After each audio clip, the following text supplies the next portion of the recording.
Pratiwi dari kelas Akuntansi 5 SIP 2 Universitas Muhammadiyah Tangerang.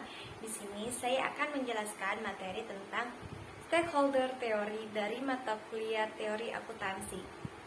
Pada saat ini, istilah atau kata stakeholder sudah dikenal banyak orang, yang dalam istilah stakeholder sering digunakan oleh banyak pihak karena berkaitannya dengan berbagai macam ilmu, seperti ilmu bisnis, informasi dan komunikasi, pengolahan sumber daya, dan sebagainya.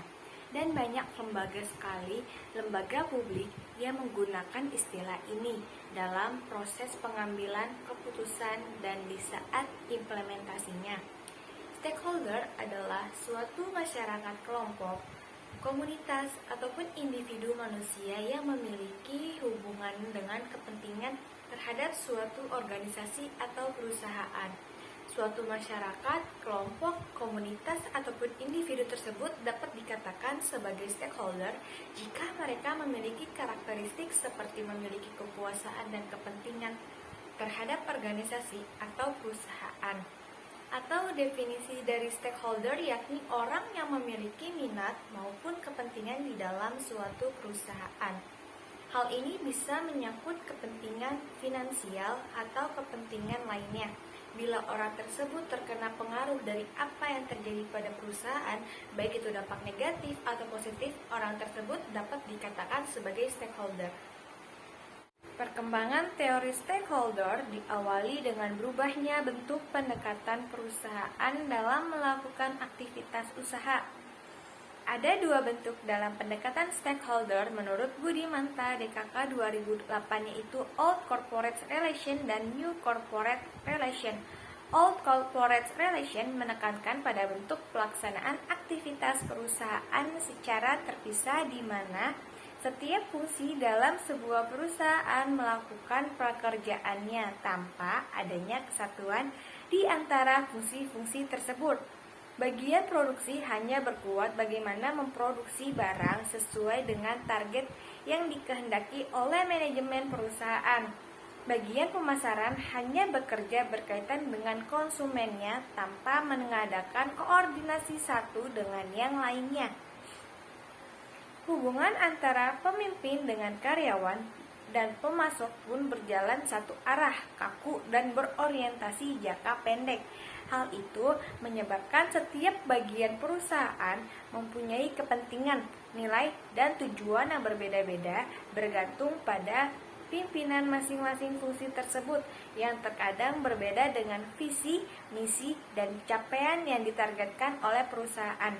Hubungan dengan pihak di luar perusahaan bersifat jangka pendek dan hanya sebatas hubungan transaksional saja tanpa ada kerjasama untuk menciptakan kebermanfaatan bersama. Pendekatan tipe ini akan banyak meningkatkan konflik karena perusahaan memisahkan diri dengan para stakeholder baik yang berasal dari dalam perusahaan dan dari luar perusahaan. Konflik yang mungkin terjadi di dalam perusahaan adalah tekanan dari karyawan yang menuntut perbaikan kesejahteraan. Tekanan tersebut bisa berupa upaya pemogokan, menuntut perbaikan sistem pengupahan, dan sebagainya.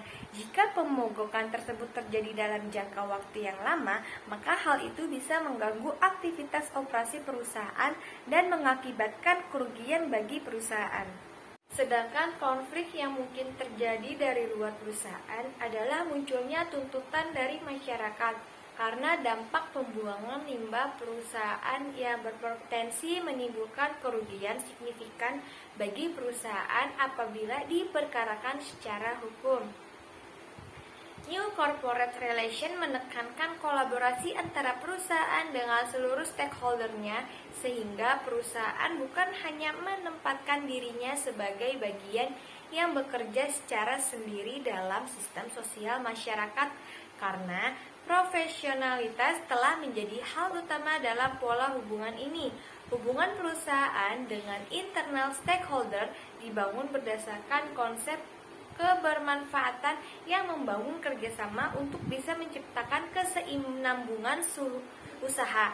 Sedangkan hubungan dengan stakeholder di luar perusahaan bukan hanya bersifat transaksional dan jangka pendek, namun lebih kepada hubungan yang bersifat fungsional yang bertumpu pada kemitraan selain usaha untuk menghimpun kekayaan yang dilakukan oleh perusahaan.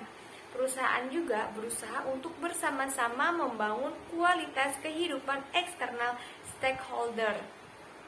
Pendekatan New Corporate Relation mengeliminasi penjenjangan status di antara para stakeholder perusahaan.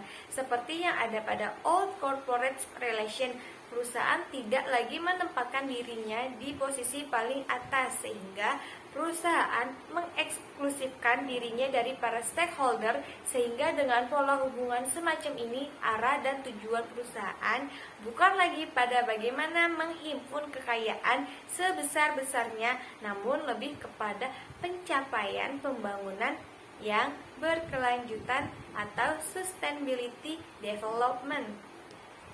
Stakeholder internal yang pertama ada stakeholder pada sektor publik, antara lain lembaga negara yang terdiri dari kabinet, MPR, dan sebagainya. Ada kelompok politik atau partai politik, manajer publik itu terdiri dari gubernur, BUMN, BUMD.